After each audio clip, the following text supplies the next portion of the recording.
Hello दोस्तों, स्वागत है आपका आपके चैनल एग्जाम राही में।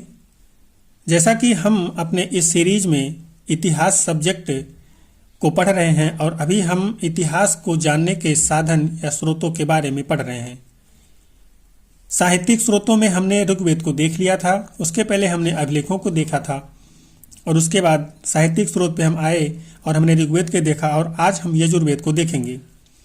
ये हमारा जो क्लास है, ये जो हमारा कंटेंट है, ये NCERT का पूरी तरह से समरी, उसके अलावा लूसेंट की बुक का जो भी इसमें क्लास में एडजस्ट के लिए है वो, साथ ही केसी श्रीवास्तव और अन्य स्रोतों से इस वीडियो को, इस क्लास को तैयार किया गया है। मुझे ऐसा लगता है कि शायद इस क्लास के बाद में आपको और भी कहीं इतिहास पढ़ने की आवश्यकता नहीं पड़ेगी, क्योंकि कोई भी फैक्ट जो कि आपके एग्जाम के पॉइंट ऑफ व्यू से इम्पॉर्टेंट हो वो छोड़ा नहीं जा रहा है। तो चलिए इस आशा और विश्वास के साथ कि आप हमें सपोर्ट करेंगे। अगर आपको हमारा क्लास पसंद आता है, हमारा कंटेंट पसंद आता है, तो चैनल को जरूर सब्सक्राइब करें। साथ ही कमेंट के माध्यम से जरूर बताएं कि हम आपके लिए और क्या करें। साथ ही लाइक जरूर करें। चलिए हम लोग शुरुआत करते हैं। तो हम यजुर्वेद के बारे में देखेंगे। तो ये जो यजुर्वेद है, ये यजुस शब्द से बना हुआ है, जिसका अर्थ होता है यज्ञ। अर्थात यजुस शब्द जो है, इसका अर्थ होता है यज्ञ, और यही इसी से ही हमारा यजुर्वेद बना हुआ है। आगे हम देखेंगे यजुर्वेद हमें किन चीज़ों का वर्णन मिलता है, तो उसमें यज्ञ एवं विधि विधानों का वर्णन मिलता है। और यह यजुर्वेद जो है एकमात्र ये वेद है जो गद्य और पद्य दोनों में लिखा गया है। गद्य और पद्य अगर आप समझ पा रहे हो, तो गद्य जो होता है वो एक कहानी जैसा लिखा होता है और जो पद्य होते हैं वो श्लोकों में लिखे होते हैं। ये दोनों में अंतर है। तो एकमात्र वेद है, ये क्वेश्चन आपसे पूछा जा चुका है, एकमात्र वेद जो गद्य और पद्य दोनों में लिखा गया है, तो आपका उत्तर होगा यजुर्वेद। आगे हम लोग देखेंगे जो यजुर्वेद का पाठक करता है, अर्थात जो यजुर्वेद को पढ़ने का कार्य करते हैं, उनको हम लोग अध्ययु कहते हैं या उनको अध्ययु कहा जाता है। साथ ही जो हमारा यजुर्वेद है, इसको हम कर्मकांडी वेद भी कहते हैं, क्योंकि आपने देखा कि इसी में ही यज्ञ और अन्य विधि विधानों का भी वर्णन मिलता है, इसलिए हम इसको कर्मकांडी वेद भी कहते हैं। तो यहाँ तक हमने इसके बारे में कुछ इन्फॉर्मेशन देखी। आगे हम देखेंगे जो यजुर्वेद है, इसके प्रकार। यजुर्वेद के कितने प्रकार हैं? तो यजुर्वेद के 2 प्रकार हैं, जिसमें हमारा पहला आता है शुक्ल यजुर्वेद, या इसी को ही हम वाजसनेय संहिता भी कहते हैं।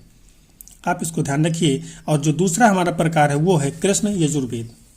इसी में हम अगर इसके बारे में थोड़ा सा और डिटेल देखें, तो जो शुक्ल यजुर्वेद है, इसका जो ब्राह्मण है, ये शतपथ ब्राह्मण कहे जाते हैं।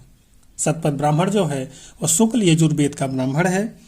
अगर आप देखें कि ब्राह्मण का क्या अर्थ होता है, अर्थात ब्राह्मण किसे कहेंगे, तो जो वेद हैं उनका जो एक तरह से गद्य में रचना किया गया, क्योंकि वो श्लोक में थे, संस्कृत भाषा में थे, तो उनको जब गद्य में लिखा गया, एक तरह से कहानियां जैसा लिखा गया, तो उसी गद्य रचना को ही हम लोग ब्राह्मण कहते हैं। ब्राह्मण रचने से जो फायदा हुआ वो ये हुआ कि लोगों को पढ़ने में अब इसे आसानी होने लगी, नहीं तो वेद सभी लोग नहीं पढ़ सकते थे। आगे हम लोग देखेंगे कृष्ण यजुर्वेद। तो इसका जो ब्राह्मण है, इसको हम तैत्तिरीय या काठक, मैत्रायणी और काष्ठिल कहते हैं। जो हमारा कृष्ण यजुर्वेद है, इसके जो ब्राह्मण हैं, इसको आप याद रखिए, तैत्तिरीय, काठक, मैत्रायणी और काष्ठिल, ये आपके कृष्ण यजुर्वेद के ब्राह्मण हैं। इनको आप याद रखिए। आगे हम लोग अभी पीछे हमने देखा शुक्ल यजुर्वेद का जो ब्राह्मण था वो शतपथ ब्राह्मण था। तो यहाँ पे हम लोग शतपथ ब्राह्मण के बारे में कुछ और इम्पोर्टेंट बातें देखेंगे। जो शतपथ ब्राह्मण है, उसके जो लेखक हैं वो याज्ञवल्क्य हैं, ऋषि याज्ञवल्क्य इसके लेखक हैं।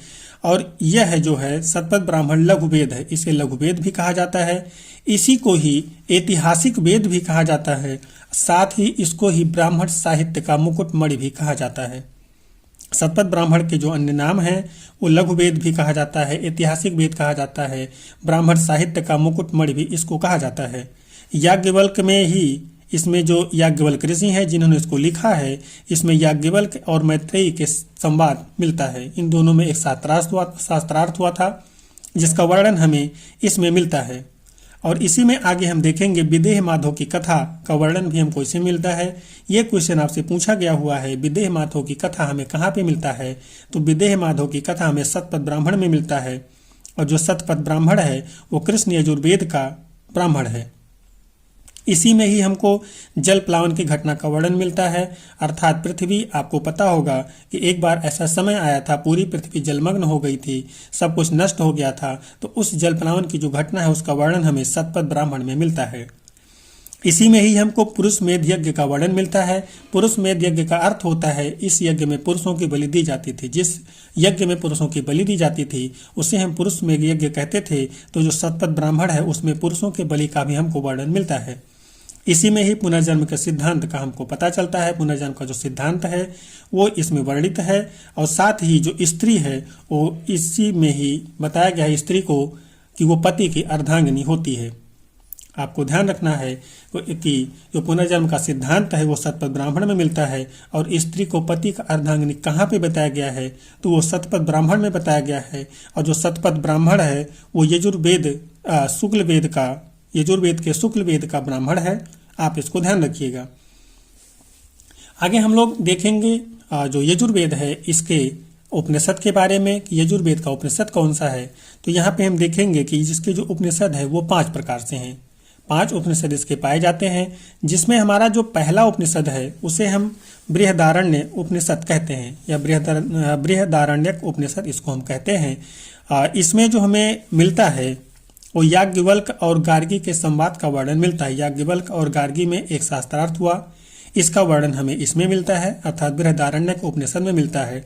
और इसी में ही अस्तो मा सदगमय तमसो मा ज्योतिर्गमय का उल्लेख हमको मिलता है। ये आपसे पूछा गया हुआ है, अस्तो मा सदगमय एवं तमसो मा ज्योतिर्गमय का उल्लेख हमें किस उपनिषद में प्राप्त होता है, तो वहाँ पे आपका उत्तर होगा बृहदारण्यक उपनिषद में प्राप्त होता है।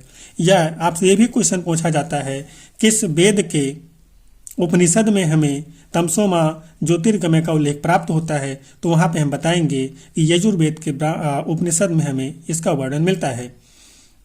साथ ही हमें यजुर्वेद के उपनिषद में ही जो कि बृहदारण्यक उपनिषद है इसमें अतिथि देवो भव और मातृदेवो भव का वर्णन भी दिखाई देता है। इसी में हमको इसका भी वर्णन मिलता है। अतिथि देवो भव, अतिथि भगवान होता है, माता भगवान होती है, इसका वर्णन हमें बृहदारण्यक उपनिषद में ही मिलता है। आगे हम लोग तैत्तिरीय उपनिषद देखेंगे जो कि इसका दूसरा पार्ट है या दूसरा उपनिषद है। इसमें ही जो तैत्तिरीय उपनिषद है इसमें ही बुद्ध के अष्टांगिक मार्ग का स्रोत हमें मिलता है, या यूं कह लीजिए बुद्ध के अष्टांगिक मार्ग का स्रोत क्या है तो वो तैत्तिरीय उपनिषद है। अगला जो हमारा उपनिषद है वो है कठोपनिषद। कठोपनिषद के बारे में हम देखेंगे तो यहाँ पे यम और नचिकेता के बारे में एक जो वर्णन हमको कहानियों के रूप में मिलता है, उसका जो संवाद है वो हमें इसी कठोपनिषद में मिलता है। यम और नचिकेता के बीच का संवाद आपसे पूछा जा चुका है, आप इसको याद रखिए। हमारा जो अगला इसका उपनिषद है, यजुर्वेद का जो अगला उपनिषद है उसे हम श्वेताश्वर उपनिषद के नाम से जानते हैं, जिसमें हमें सर्वप्रथम रुद्र का उल्लेख मिलता है। इसी को हम रुद्राक्ष भी कहते हैं। इसका उल्लेख हमें सर्वप्रथम श्वेताश्वर उपनिषद में प्राप्त होता है। और हमारा जो इसका अंतिम उपनिषद है उसे हम ईशोपनिषद कहते हैं, या ईशोपनिषद कहा जाता है। इसी ईशोपनिषद में निष्काम कर्म का सिद्धांत मिलता है। हम कभी इसको काफ़ी डिटेल में पढ़ेंगे। तो इस तरह से हमने देखा यहाँ पे कि यजुर्वेद के जो उपनिषद थे वो 5 थे। और अब हम इसके वेद के बारे में देखें तो जो यजुर्वेद का वेद है, उपवेद है, यजुर्वेद का जो उपवेद है इसको हम धनुर्वेद कहते हैं। इसका जो उपवेद हो धनुर्वेद है। और जो धनुर्वेद है शायद इसके शाब्दिक अर्थ से आपको थोड़ा सा अंदाजा लगा हो, इसका अर्थ होता है युद्ध कला से संबंधित। धनुर्वेद का जो संबंध है वो युद्ध कला से है। इसमें युद्ध कला से संबंधित जो ज्ञान है, युद्ध कला से संबंधित जो शिक्षाएं हैं वो धनुर्वेद में हमको प्राप्त होती हैं। तो इस तरह से हमने यजुर्वेद के बारे में देखा। यजुर्वेद किस तरह से किस शब्दों से बना हुआ है, उसमें किनका वर्णन है। एकमात्र हमारा ये कह लीजिए कि वेद है जो गद्य एवं पद्य में लिखा गया है। इसके पाठककर्ता को अधेरु कहा जाता है। कर्मकांडी वेद है।